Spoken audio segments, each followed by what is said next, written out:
திருச்சிற்றம்பலம். ஸ்ரீமத் கச்சியப்ப சிவாச்சாரிய சுவாமிகள் அருளிய கந்தபுராணம் பாகம் 72 அசுரகாண்டம் இந்திரன் கரந்துரை படலம். கந்தபுராணத்தில் அசுரகாண்டத்தில் 21வது படலமாக இந்திரன் கரந்துரை படலம் அமைந்திருக்கின்றது. சூரபத்மனின் கொடுமைகளுக்கு அஞ்சி இந்திரன் இந்திராணியுடன் பூ உலகத்தில் வந்து அங்கே சீர்காழி திருத்தலத்தில் மறைந்து வாழ்கின்ற வரலாற்றை கூறுகின்ற படலம் இது. இந்த அசுரகாண்டம் முழுவதுமே திருச்செந்தூர் திருத்தலத்தில் ப்ரஹஸ்பதி என்று அழைக்கப்படக்கூடிய தேவகுருவான வியாழன் அவர் முருகப்பெருமானிடம் விண்ணப்பிக்கின்ற வகையில் இந்த அசுரகாண்டம் முழுவதுமே அமைந்திருப்பதை நாம் காண்கின்றோம். எனவே இந்திரன் மறைந்து வாழும் அந்த வரலாற்றை தேவகுரு ப்ரஹஸ்பதி முருகப்பெருமானுக்கு சொல்ல ஆரம்பிக்கின்றார். எம்பிரானே, திருச்செந்தூர் அமர்ந்த தேவே, கேட்டருள்க என்று வியாழ பகவான் சொல்ல தொடங்குகின்றார். சூரபத்மன் இவ்வாறு 1008 அண்டங்கள் அனைத்தையும் அரசாட்சி செய்து வருகின்றான். சூரபத்மனும் அவனுடைய அசுரசேனைகளும் தவநெறி உடைய முனிவர்களையும் தேவர்களையும் மனிதர்களையும் கொன்று துன்பப்படுத்தி வருகின்றார்கள். மாயை தன்னுடைய நித்திய வாழ்வுடைய மகன் சூரபத்மன் அரசாட்சியில் சிறப்பாக இருந்தாள். இந்த சூரபத்மன் சிவபெருமான் வழங்கிய அருளிய இந்திர ஞாலம் என்ற தேர்மேல் எழுந்து அண்டங்கள் தோறும் உலகங்கள் தோறும் சென்று அரசியல் முறைமையினை கவனித்து நடத்தி வருகின்றான். ஒரு நாள் பகல் பொழுதில் பாதாள உலகத்திற்கு சென்றிருப்பான். ஒரு நாள் பகல் பொழுதில் திசைகளில் இருக்கின்ற உலகங்களுக்கு சென்று வருவான். ஒரு பகல் பொழுதில் வானுலக பதங்கள் தோறும் சென்று இருப்பான். இன்னும் பிரம்மதேவனுடைய உலகங்கள் தோறும் சென்று இருப்பான். விஷ்ணுமூர்த்தியின் வைகுண்டத்தில் ஒரு பகல் இருப்பான். இப்படி நாளும் எண்ணற்ற உலகங்கள் தோறும் காலையில் சென்று மாலை பொழுதில் மறுபடி தனது பட்டணமான வீர மகேந்திரபுரத்திற்கு வருவான். இப்படி இருக்கும் வேளையில் சூரபத்மனுக்கு ஒரு ஆசை உண்டானது, முறையற்ற ஆசை உண்டானது. இந்திரன் தன்னுடைய பகைவன். எனவே இந்திரனை சிறைப்படுத்திக் கொண்டு அழகு மிகுந்த இந்திரனின் தேவியான இந்திராணியை தனக்கு மனைவியாக்கிக் கொள்ள வேண்டும் என்று எண்ணினான் சூரபத்மன். இப்படி செய்தால், இந்த முறையற்ற செயலை செய்தால் தனக்கு என்ன நேரும் என்பதையும் உணர்ந்து கொள்ளாதவனாகி இவ்வாறு ஆசைப்படுகின்றான். தனது அசுரசேனையின் தலைவன் ஒருவனை அழைத்து, நீ இந்திரனை இப்பொழுதே பிடித்து கொண்டு வா என்று ஏவுகின்றான். அதோடு அசுர பெண்களை அழைக்கின்றான் சூரபத்மன். இந்த அசுர பெண்கள் அரண்மனையில் இருக்கின்ற பல்வேறு பகுதிகளை காவல் காத்து வருபவர்கள், நெறி தவறிய அசுர குலத்தில் தோன்றியவர்கள், தீய ஒழுக்கமுடைய காவல் பெண்கள் இந்த அசுர பெண்கள். இப்படிப்பட்ட அசுர பெண்கள் 9 கோடி பேர்களை அழைக்கின்றான் சூரபத்மன். அழைத்து, நீங்கள் ஸ்வர்கலோகம் சென்று இந்திரனின் மனைவியான இந்திராணியை பிடித்து கொண்டு இங்கு வாருங்கள் என்று கூறுகின்றான். எனவே அந்த சேவக பெண்கள் எல்லாம் ஸ்வர்கலோகத்திற்கு மிக கோபத்துடன் செல்கின்றார்கள். இவர்களது வரவை கேள்விப்பட்ட தேவதூதுவர்கள் விரைவாக இந்திரனிடம் சென்று இந்த தகவலை சொல்கின்றார்கள். அசுரசேனையும் அசுர பெண்களும் நம் உலகத்தை நோக்கி கோபத்துடன் வருகின்றார்கள் என்று சொல்கின்றார்கள். உடனே இந்திரன், இப்படிப்பட்ட கோபத்துடன் அசுரர்களும் பெண்களும் வந்தால் அவர்கள் எத்தகைய காரியத்தை செய்வார்கள் என்பதை ஊகித்து உணர்ந்து கொண்டு தனது இந்திராணியுடன் மிக விரைவாக புறப்பட்டு யாருக்கும் தெரியாதபடி ஸ்வர்கலோகத்திலிருந்து புறப்பட்டு பூமிக்கு வந்துவிட்டான். இந்திரன் இந்திராணியுடன் ஒளிந்து ஓடிய அந்த நேரத்தில் சூரசேனைகளும் பெண்களும் அந்த இந்திரனினுடைய நகரத்திற்கு உள்ளே புகுந்து இந்திரனையும் இந்திராணியையும் அந்தப்புறம் உள்ளிட்ட அனைத்து இடங்களிலும் தேடுகின்றார்கள். ஆனால் அகப்படவில்லை. எனவே அவர்களுக்கு வெட்கமும் கோபமும் அதிகமாகின்றது. அங்கு இருக்கின்ற தேவர்களை எல்லாம் துன்புறுத்தி இந்திரன் எங்கே, இந்திராணி எங்கே என்று கேட்கின்றார்கள். அந்த தேவர்கள் எல்லாம், எங்களை துன்புறுத்தாதீர்கள், எங்கள் தலைவரும் தலைவியும் எங்கே சென்றார்கள் என்று எங்களுக்கு தெரியாது என்று கூறுகின்றார்கள். இந்திரனையும் இந்திராணியையும் சிறைப்படுத்தும் முயற்சியில் தோல்வியடையவே மிகவும் வெட்கப்பட்டு வருத்தப்பட்டு சூரபத்மன் முன்னே சென்று அசுர சேனைகளும் அசுர பெண்களும் நடந்ததை கூறுகின்றார்கள். சூரபத்மன் மிக துன்பப்பட்டான். தனது தூதுவர்கள் சிலரை அழைத்து இந்திரனும் இந்திராணியும் எங்கே ஒளிந்திருக்கின்றார்கள், எங்கே மறைந்திருக்கின்றார்கள் என்று ஆராய்ந்து கண்டுபிடித்து கொண்டு வரும்படி தூதுவர்களை ஏவுகின்றான். அவர்களும் எல்லா உலகங்களிலும் ஓடிப்போய் தேடுகின்றார்கள். ஆனால் கண்டுபிடிக்க முடியவில்லை. மேகத்தை வாகனமாக உடையவன் இந்திரதேவன். அவனும் இந்திராணியும் ஸ்வர்கலோகத்திலிருந்து நீங்கிவிடவே ஸ்வர்கலோகம் உயிரை இழந்த உடல் போல இருந்தது. சிறப்பெல்லாம் இழந்து இருந்தது. கவலையும் சோகமும் துன்பமும் பெருகியிருந்தது. அது ஸ்வர்க்கம் என்று சொல்ல முடியாதபடி அவ்வளவு சோகத்திலே இருந்தது. உபேந்திரன் என்ற நாமம் கொண்ட விஷ்ணு பகவானும் தனது உலகமான வைகுந்தத்திற்கு சென்று விட்டார். அங்கே வைகுந்தத்தில் ஏற்கனவே இருந்தவன் இந்திரனின் மகனான ஜயந்தன். அவன் தனது சிறிய தகப்பனாரான உபேந்திரன் என்ற விஷ்ணுவை வைகுந்தத்தில் காண்கின்றான். அவர் மூலமாக தனது தந்தை தாயாரான இந்திரனும் இந்திராணியும் ஸ்வர்கலோகத்தை விட்டு சென்று விட்டதை அறிந்து கவலைப்படுகின்றான். ஜயந்தன் ஸ்வர்கலோகத்திற்கு செல்கின்றான். தந்தை இயலாத போது நாட்டு மக்களை பிள்ளைகள் தாங்கி நிற்க வேண்டும் என்பது வழக்கம். எனவே அதுவே தர்மம். எனவே ஸ்வர்கலோகத்தில் தந்தையும் இல்லை தாயும் இல்லை. எனவே இந்திர நகரத்தை காப்பேன் என்று மனத்திலே நினைந்து இந்திரனின் மகனான ஜயந்தன் வைகுண்டத்திலிருந்து புறப்பட்டு ஸ்வர்கலோகத்திற்கு செல்கின்றான். அங்கே புலம்பி அழுகின்ற தேவர்களை கண்டு தனது உயிர் போன்ற தந்தை தாயை காண முடியாதவனா துன்பக் கடலிலே வீழ்ந்தான். ஏக்கமுற்றான். எதுவும் செய்ய முடியாது போகவே பைத்தியக்காரன் போல் இருந்தான்.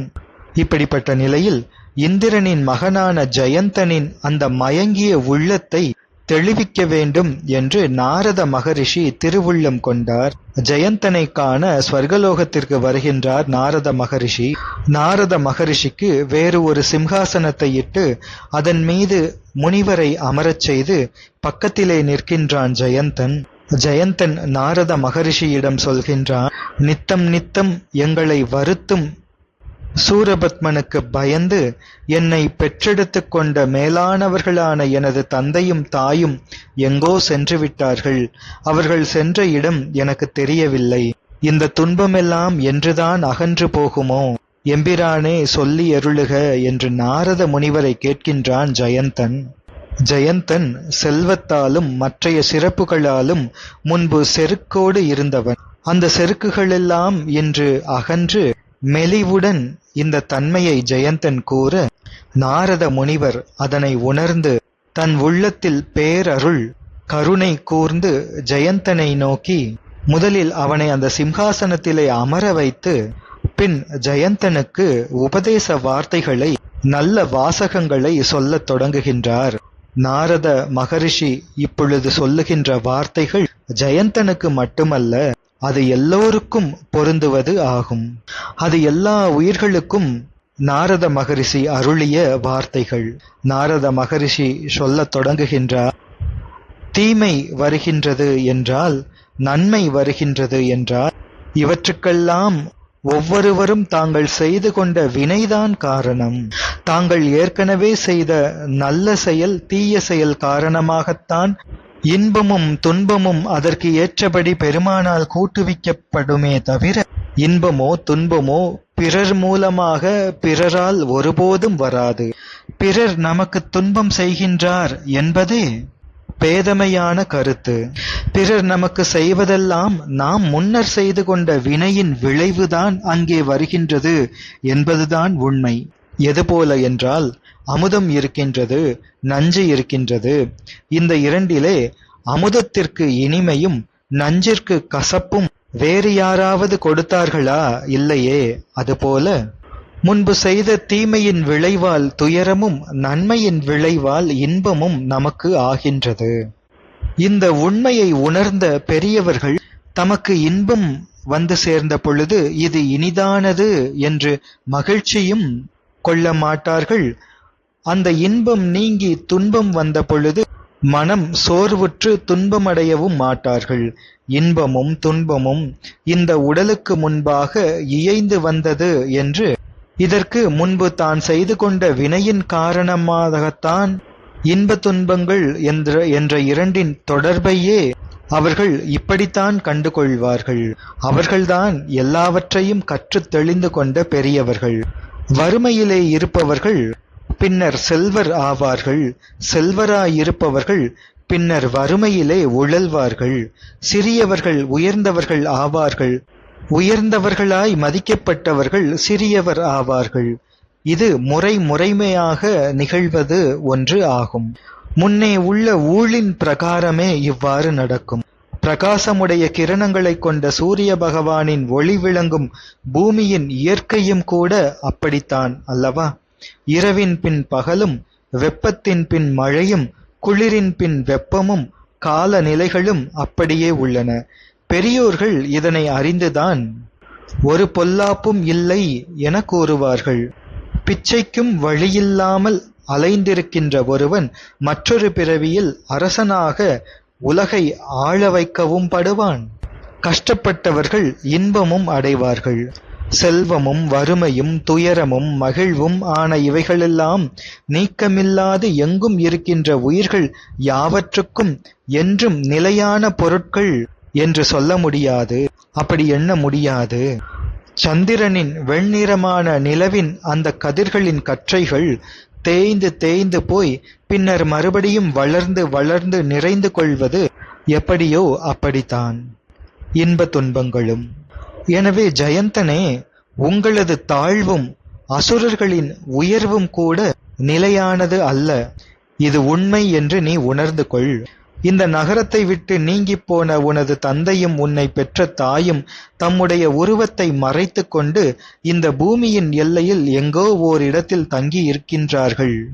ஜெயந்தனே, நீ பிறப்பதற்கு முன்பு தேவர்களுக்கு துன்பம் செய்த யானை முகம் கொண்டிருந்த கஜமுகாசுரன் என்பவனை உனது தந்தையான இந்திரதேவன் போர் செய்து மாண்டு போக வைக்க முயற்சி செய்தார். அதை போலவே இப்பொழுதும் உமக்கு துயர் புரியும் இந்த கொடிய சூரபத்மன் மாய்ந்து போவதற்காக உனது தந்தை இன்னும் முயற்சி செய்வான், முன்பு போலவே முயற்சி செய்வான் என இதெல்லாம் கூறிவிட்டு நாரத முனிவர் ஜெயந்தனை நோக்கி, கவலைப்படாதே, இந்த கொடிய சூரபத்மனும் கூட பொன்றி அழிந்திடுவான். உங்களது துன்பங்களெல்லாம் விரைவில் அகன்று போகும். இதனை ஜெயந்தனே நன்றாக உனது மனத்திலே திடமாக வைத்துக் கொள்வாய் என்று கூறி நாரத முனிவர் சோர்வடைந்த ஜெயந்தன் உள்ளத்தை தேற்றிவிட்டு அங்கிருந்து புறப்பட்டுச் செல்கின்றார். இந்த உபதேசம் போன்ற வார்த்தைகளை கேட்டுக்கொண்ட ஜெயந்தன் தெளிவு கொண்டு மனத்திடத்துடன் அங்கு இருக்கின்றான்.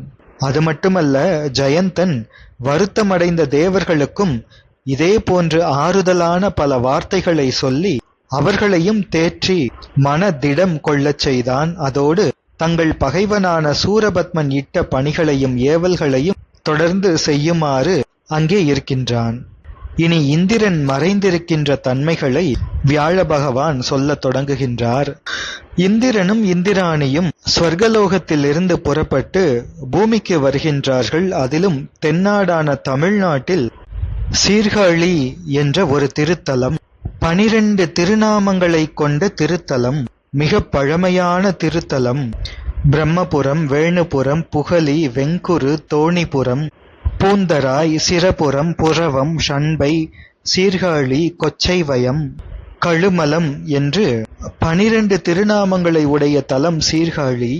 இந்த திருத்தலமான சீர்காழிக்கு வந்து, இந்த தலம் எனது துயரத்தையெல்லாம் போக்குகின்ற தலம், இதுவே பாதுகாப்பான இடம் என்று அங்கு வந்து இருக்கின்றான் இந்திரன்.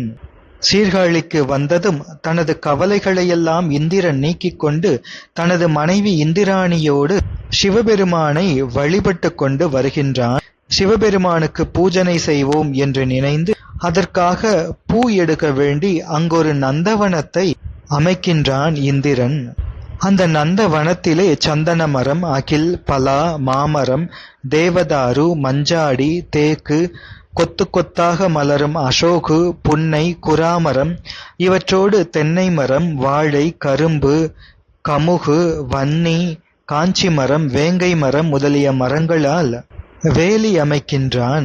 இவ்வாறு வேலியிடப்பட்ட நந்தவனத்திற்கு உட்புறமாக பிச்சி, கோங்கு, புன்னை, சண்பகம், கொன்றை, குங்கும மரம், பாதிரி, சுரபுன்னை, குருந்து, பாரிஜாதம், செருந்தி, நாரத்தை, வில்வம், அலரி, வெட்சி, இருவாட்சி, மல்லிகை, மருக்கொழுந்து, செவ்வந்தி, முல்லை முதலான பெரிய பூ மரங்களும் செடிகளும் கொடிகளும் எல்லாவற்றையும் நன்கு உண்டாக்கி நந்தவனத்தை அமைக்கின்றான் இந்திரன். இந்த மரங்களெல்லாம் தளிர்த்து வளர்ந்து சிறப்போடு பூத்து மலர்கின்றன. அந்த பூக்களை கொண்டு நாளும் சிவபெருமான் திருவடிகளை அன்போடு அர்ச்சனை புரிந்து அந்த இடத்திலே இந்திரன் இந்திராணியோடு இருக்கின்றான். அந்த வேளையில் சூரபத்மன் அனுப்பிய தூதுவர்கள் இந்த பூமியில் இந்திரன் இருப்பானோ என்று தேடி ஆராய்ந்து ஒவ்வொரு இடங்களாக தேடிக்கொண்டு வருகின்றார்கள். அப்படி வரும் அந்த தகவலை தெரிந்து கொண்ட இந்திரன் தனது மனைவி இந்திராணியோடு சீர்காழியிலே மூங்கில் வடிவமாக தனது உருவத்தை மறைத்து நிற்கின்றான். மூங்கில் வடிவமாக நின்று சிவபெருமானை நினைந்து தவம் செய்கின்றான். மூங்கில் வடிவம் கொண்டு நின்று தன் உடலம் மெலிவோடு தவம் செய்து நாள்தோறும் சிவபெருமானை வழிபட்டு அந்த இடத்தில் இந்திரன் இருக்கின்ற நேரத்தில் தூதுவர்கள் அங்கு வந்து தேடுகின்ற பொழுது இந்திரன் அங்கே மூங்கில் வடிவாய் இருந்தபடியால் அவனை காண முடியாது போய்விட்டார்கள். ஆனால் இந்த தூதுவர்கள் இந்திரன் அமைத்த பூஞ்சோலையை, நந்தவனத்தை காண்கின்றார்கள். அதனை கண்டு பொறுக்க முடியாமல் இனி இந்த இடத்தில் மழை பெய்யக்கூடாது என்று மேகங்களுக்கு கட்டளையிட்டு சென்று விடுகின்றார்கள் அசுரர்கள். அசுரர்களின் கட்டளைப்படி மேகங்கள் மழை பெய்யாமல் விட்டன. எனவே இந்திரன் அமைத்த அந்த நந்தவனம், அந்த பூஞ்சோலை நீர் இல்லாமல் வாடிக்கொண்டது. பூஞ்சோலை நீர் இல்லாமல் வாடுவதை கண்ட இந்திரன் மனக்கவலை கொண்டு சிவபெருமானை நினைந்து அந்த இடத்தில் வேறு ஒரு செயலும் செய்ய முடியாதவனாய் நொந்து போகின்றான். பெருமானிடம் முறையிடுகின்றான். மேகங்களை வாகனமாக உடைய அவனே அசுரரின் ஆணைக்கு மிஞ்சி வேறு ஒரு செயலும் செய்ய முடியாது நின்றான். அப்பொழுது சிவபெருமானின் திருவருளினால் ஒரு அசரீரி வாக்கியம் அவனுக்கு கேட்டது. பகைவர் செயலால் பூஞ்சோலை வாடிப்போனது என்றாலும் இந்த பூஞ்சோலை பட்டுப்போகாது. இந்த தலத்தில் ஒரு நதி ஒன்று வந்து சேரும். இந்திரனே, வருந்தாதே என்று வானத்தில் ஒரு அசரீரி எழுந்தது. வானத்தில் எழுந்த தித்திப்பாகிய இந்த செஞ்சொல்லை இந்திரன் கேட்டு எம்பெருமானின் அருள் இது என்று தொழுதான். போற்றுதல் புரிந்து அவன் மேனி துண்ணென புலங்காகிதம் கொண்டு கூச்செறிய மனம் முழுவதும் மகிழ்ச்சி பொங்க மிக்க தைரியத்துடன் அங்கு இருக்கின்றான் இந்திரன். இனி சீர்காழி திருத்தலத்திற்கு அந்த அழகிய நதி ஒன்று வந்த வரலாற்றை ப்ரஹஸ்பதி சொல்லத் தொடங்குகின்றார். தொடர்ந்து விந்தகிரி படலத்தை சிந்திப்போம். திருச்சிற்றம்பலம்.